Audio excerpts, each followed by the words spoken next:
Right, that's of course the rail budget. You know, frankly, no fare increases that I heard of. So freight and passenger fares probably remain the same. I think two things that stood out for me, and I'll get in our experts in moments from now. But a very interesting announcement is that there's a creation of a holding company to put all the assets that the railway board has in that holding company and then monetize those assets. Operating ratio at 92%, that's a bit of an increase. And three dedicated freight corridors. We were talking about two. There are three that will come about. So some interesting moves, some not so. Let's get in our experts to speak about these. Maithili, firstly, a very quick question to you. I thought it was pretty much at par with what we were estimating as well. There's no breakthrough announcement, none that he could have made any which ways, but three dedicated freight corridors. That's an interesting one. Well, yes, certainly. In fact, what one can say that 2 years into the job, I think the railway minister is still sufficiently enthusiastic to dream big, and that's a good thing. The unfortunate thing and the bad part really is that if you look at the operating ratio, which shows you how much the railway is going to be able to generate revenue, it's actually worsened. It was expected to be 88.5 for this fiscal. It has moved up to 90, and next year is going to move up further to 92. So frankly, even though the railway minister is dreaming big, he's done very little to ensure that those dreams are realized. And that's where my disappointment lies. It's all very well to talk of higher capital expenditure, talk about 3 new dedicated corridors, but this was an opportunity for you to announce some kind of rationalization of your passenger fares. The good thing, of course, is a small little caveat here. He has talked in terms of some differential tariffs where you do have some kind of trains where you will perhaps hopefully charge a little bit more, because frankly our passenger fares are grossly underpriced as compared to railway fares across the world. But I think this is an opportunity lost. So he's dreamt big but done very little on the ground, I'm afraid, to realize those dreams. So not a very flattering observation, but that's the unfortunate part. Maybe the salary increases also had to do something, but Maithili, I think your observation is spot on, quite frankly, when it comes to the operating ratio. That's a bit of a disappointment. But holding company for monetizing railway assets, I think that's a very interesting and innovative move that is given out. Let's see which way, shape and form it takes place. The markets, by the way, just before I get into our experts, just need to tell you that the markets are very, very weak right now. 6975 for the Nifty, and the railway stocks haven't really done too much. Almost all of the key stocks, save for maybe an odd Navkar or a few others, might be in the green, but the railway stocks too under a bit of pressure. The broader markets more so. The mid-cap index is down about 0.8%. Let's get our experts on board. S.C. Mittal is still with us. Mr. Mittal, how would you rate this? There have been a few measures on expected lines taken, a couple of innovative measures as well, but your first reaction, anything that stood out for you?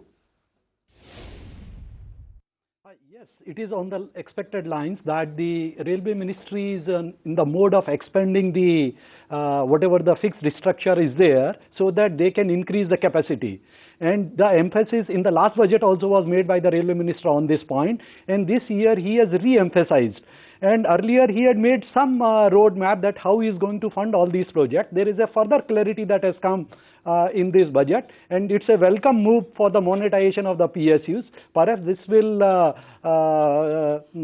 lessen the burden of the financials that to be arranged by the Ministry of Railways. Because one thing has to be understood very clearly, that arranging the finances from the either some LIC or some other government agencies or through the private sector, it has a big cost, because there is a requirement for the Ministry of Railways to service these debts also. And as of now, there is no interest component that has been taken care into account in all the financial figure that was given by the Ministry of Railways. Right. Once you take these finances from the outside agencies, sure, the interest element put together is going to be very, very high. Of course. So it's a welcome step for monetization of all these assets. True. As well True. as the minister has indicated in his budget that he will announce more and more projects. Allow me to come in. Mr. Mittal, I'm just trying to get an initial point from each of our experts before we come in and take further detailed points from you as well. By the way, I just need to keep our viewers in mind that a lot of these PSU stocks are coming off in a hurry today. So keep that at the back of your mind as well, because while we are talking about the rail budget, the market is important too. Rajiv Agarwal, CFO of KEC International, joins in. And let's start off with that first point, then we'll move to the other details. But Mr. Agarwal, that key point that stood out for you this budget, anything that has been announced that will be beneficial to KEC International's business per se? Yeah, basically, this budget, focuses on the new infrastructure, and which clearly, is a good news for KEC International. in the budget, the Rail Minister has announced 50% increase in outlay on the electrification, railway line electrification, which is a good news for KEC. And also they have announced 30% increase in terms of broad gauging and new track lines. So in both these spaces, KEC has been doing a good job. So we expect new orders to come in these spaces, which will definitely be a good positive point for KEC. Appreciate that answer, Mr. Agarwal. Let me get in an initial thought from Mr. JP Chaudhary as well. I'm sure Maithili has a few questions too. But Mr. Chaudhary, come in. The wagon outlay was very, very robust the year gone by. I think that those measures would continue. He's doing something off the railway budget as well, as we've seen in the month of February. Your thoughts on this budget? Would you have expected something more from the Rail Minister? Yeah, the wagon tender, as you know, is already out and it is under finalization now. And we hope that with all the new initiatives that the Minister has announced in the budget today, the things should be fairly bright in the years to come.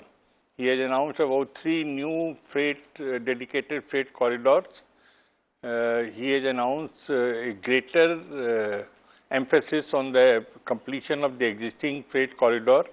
All these things are going to be quite helpful in looking towards the future of the railways and also the future of the railway related industry.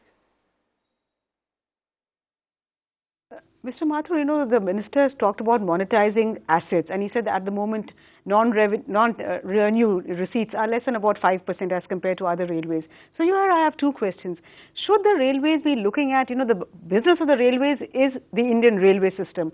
So your revenue, the bulk of our revenue must come from freight and passenger. So rather than looking at freight and passenger and what can you do to get more revenue from there, the minister is trying to go on a tangent and look at monetizing the other assets. So is that a wise thing, number one? And number 2, has he lost out on an opportunity of rationalizing these fares? It seems so, because as I said, it was necessary that passenger fares are at least increased this time. But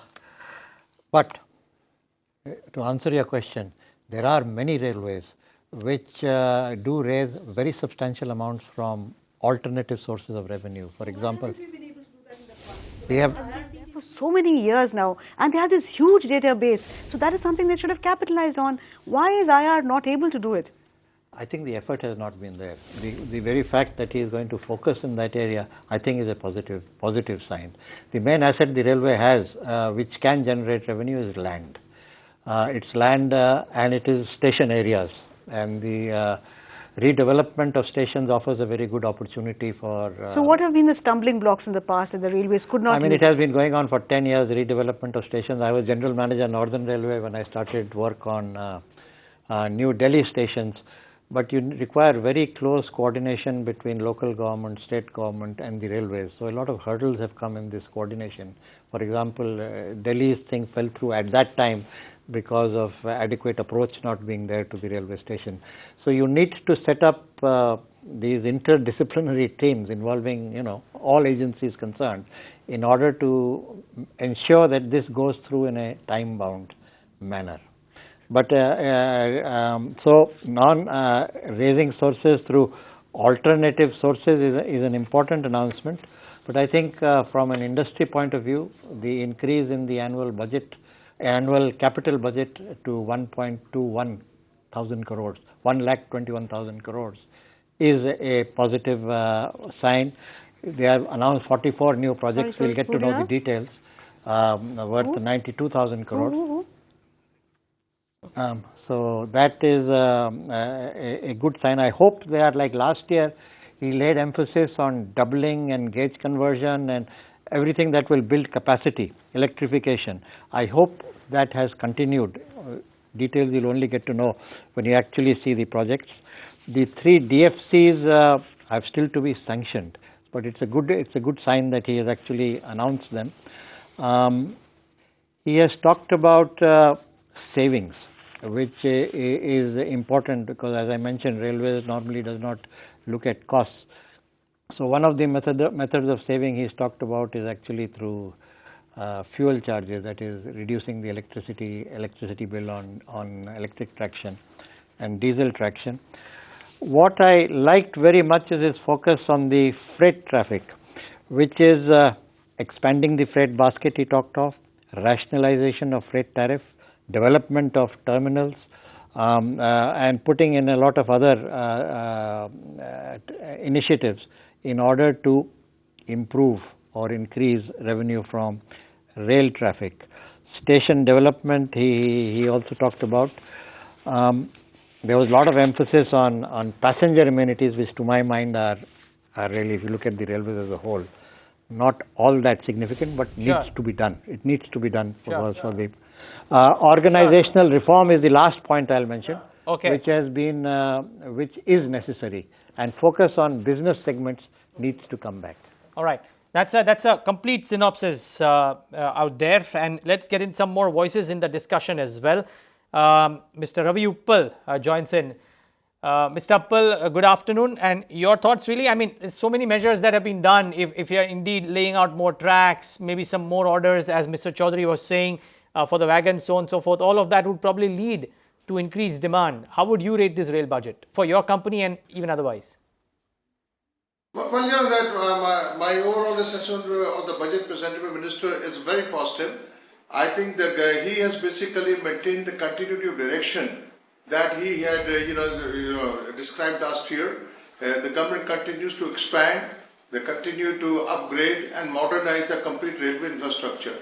Everything, they have announced formation of setting up of new freight corridors. They are upgrading all the railway stations, more coaches, more factories are being set up for production of the railway engines, etc., rolling stock. I think qualitatively, the government is very focused on that the railways have to be made of contemporary standard. So I think that's a very positive thing. The only thing which concerns me is about that the total performance in terms of revenue target they had last year, that we have missed on those. And of course, one has to accept the fact that the manufacturing sector in the country, mining sector, they have not been performing to the full potential, and therefore railways obviously could not get the required amount of freight, which they had counted with. So I think as the economist looks up this year, I hope that he will be able to achieve a revenue target of 182,000 crores, which he has now set for the year 16-17. I think this is extremely vital that the railways, they remain healthy and their operating ratio should improve. I'm not very concerned about operating ratio at 92%. I think we need to sort of, do better to bring it to in the levels of 85 to 87%, but I do reckon it's going to take little time. So I think in terms of, the content of the budget for upgradation and expansion of railway, I think truly commendable initiatives are there. But they really need to shore up their earnings. I think need to seek more share in the freight segment. Sure. Because that if you look at China, the state rail has a share of 53%. Right. Whereas in India, we are only about 30% in the freight segment. Yeah. I think the government has to really and there are some systemic changes to be done. Mr. Freight Uppal. rationalization has to be done. I think government needs to address it more. Sure. Mr. Uppal, and I'll come to some of those points as well, but I still have to take an initial comment from some of the other companies which probably stand to benefit out of this as well. Mr. Pundarika Bibi Reddy, he is the CEO of Global Operations Bartronics India. Now, Mr. Bibi Reddy, you of course have been a consistent supplier to railways. I don't know what's the kind of order inflow that came in for your company in the previous year. An update there, and anything that you thought would actually lead to increased order inflow for you as a company because of this budget?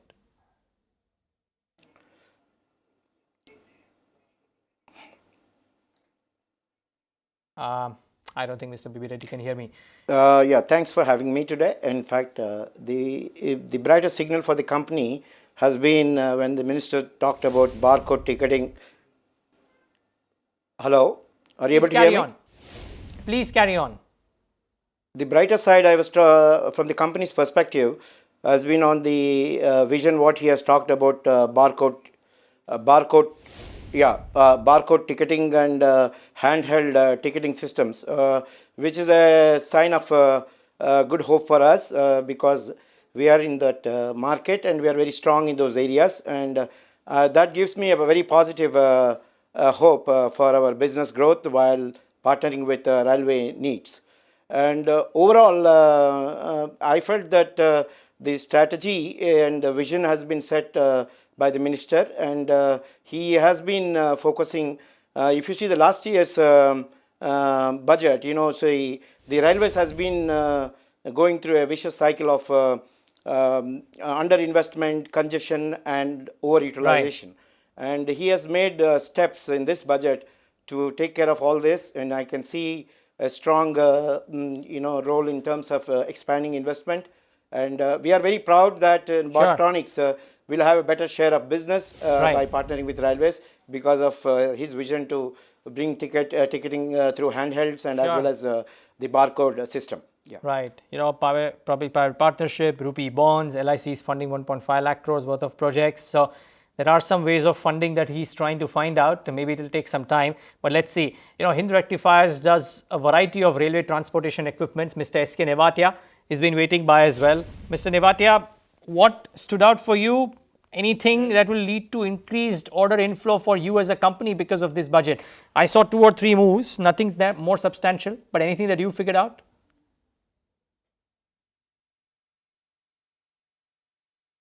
The long-term perspective of the budget is very good.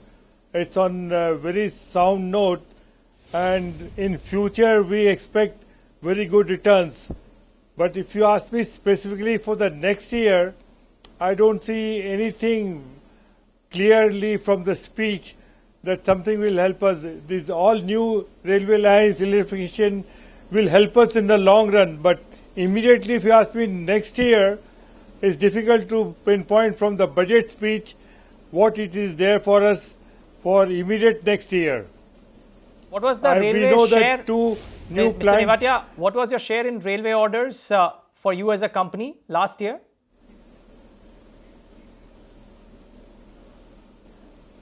About 65%. Okay, fair call. We are trying to bring it down by increasing more on the other equipments. Sure. Okay. Fair point. But fair point, Mr. Nevatia. Let me get in opening thoughts from some of the other experts as well. Now, just before I get in Mr. Mittal back into this discussion, Mr. JP Chaudhary, this question is coming your way.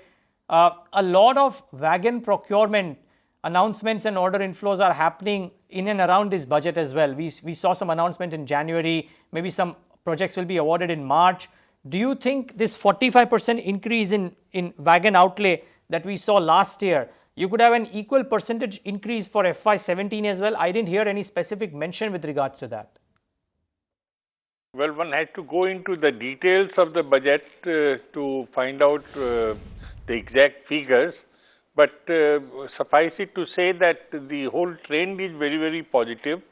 It becomes very clear from the minister's emphasis that he realizes importance to be given to the freight traffic, and he is taking a number of initiatives in that regard. So, exact number of wagons may depend on the traffic conditions, but one thing from the industry we have represented to the railways that wagon is a long-term investment. It is creation of a capital asset, and that should not be driven by the vagaries of any short-term downturn in the traffic. So, we are sure that railways will continue to make a healthy procurement for capital assets like wagons. Mr. Agarwal, the minister has set aside 1,21 lakh crores for the capital expenditure this year, as against just 1 lakh crore the previous year. How much will that benefit companies like yours, Mr. Agarwal? See, as the minister announced that earlier, for award of tender, usually it used to take about 18 months to 24 months, which has been cut down substantially to 6 to 8 months now. So we are seeing, a clear tender pipeline of about 20,000 crore to be quoted in the next 2 to 3 months' time. And with all these announcements which has come in terms of, electrification of 2,000 track kilometers, then laying down of new tracks and gauge conversion, all these will take some time to translate into the new orders, but there is a clear visibility in terms of the expenditure which the railway intend to spend on these expansions, which is a clearly a good sign for KEC International. Mr. Mittal, clearly the minister has not got disillusioned by the PPP model because he's still putting his faith in it. Do you see anything in this year's budget to make you feel that PPPs are more likely to succeed this year than in the past? Yes, it would be, because they have started rolling out the project on the PPP model, and he has mentioned that as of now there is a 7 km per day, and he wants to increase it to around 19 kilometers per day. So this much of the commissioning of the track within the resources that are available with the railways, it is difficult to achieve this target.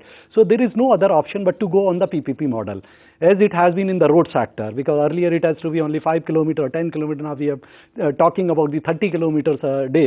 So yes, definitely there is no other option. I am quite confident that more and more projects would be coming on the PPP model. Mr. Uppal, clearly the railway minister has set his sights very high. For a sector like yours, steel, do you think this will really come to the benefit of the steel sector? Because we've seen that the steel sector is really laboring under the problems of dumping of cheap imports from China. Do you think demand from the railways could in some way compensate for this? Or do you think the railways will also look to cheap Chinese imports of steel, and companies like yours would not really benefit from the higher capital expenditure? Definitely. I think that if the railways total procurement increases, the steel sector will definitely be a major beneficiary, because the government is talking in terms of adding more tracks, creating the freight corridors, upgrading the existing rail tracks to make them into broad gauge, etc. So you obviously have huge amount of rail supply involved. And also when you go for the new concept of railway stations, the huge amount of structural steel which goes into building them. So I think all in all, the enhanced investment announced by the railways will augur very well for the steel sector. I must hasten to add that in the last 1 year, we have seen a lot more vibrancy from railways, and apart from more volume of procurement from railways, I think they also brought in a lot of transparency. By resorting to reverse auction and going for e-auction kind of practices, and the decision making has also increased. I think there's a lot of action which is in witness in the railways at this point of time. Of course, we have to be realistic in expectation, because the government was first very busy, creating a new framework of policies and procurement, including the procurement policy, and now the action seems to be underway. So all in all, I think what the minister has announced, as was mentioned earlier by one of the participants, that the vision has been set, and he is sticking to that. That he wants to upgrade the railways network, make it modern, and also fully use the potential available from the e-commerce and also digitization of railway. I think all of them seem to be gaining roads. And therefore, if you keep that in view, I think it's a very positive budget. But I just want to wish railway better luck in shoring up their earnings, because we would like to see railways, that not suffering from any kind of deficit, but they should have potential earnings, so it remains as a sound entity. Wouldn't we all? I think that's a wish that is well placed as well. But as we wrap up this discussion, and gentlemen, your all opinions have been very, very helpful. But Mr. Mathur, I'll wrap up this discussion with a final thought from you. And that is on what I thought was a key measure that was announced, a holding company for monetizing railway assets. Assuming that a company like this does get set up over the course of the next 6 months, and some of these assets do come within that holding company as well, how long before the railways can realistically monetize some key assets? Because that is one short way of getting more revenue. I think it will take time. It's not going to happen overnight, and I take it over the next 2 or 3 years. The railways might start getting some revenue. Land is somewhere. They have set up RLDA, and RLTA is trying to raise revenues through land. That might make some progress during the next financial year. But I think for other assets, it's going to take a much longer period.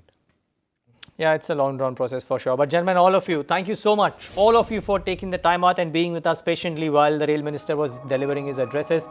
And all the best with business from railways over the course of the next 12 months. Maithili, as always, thank you so much for taking the time out and taking us through this discussion as well.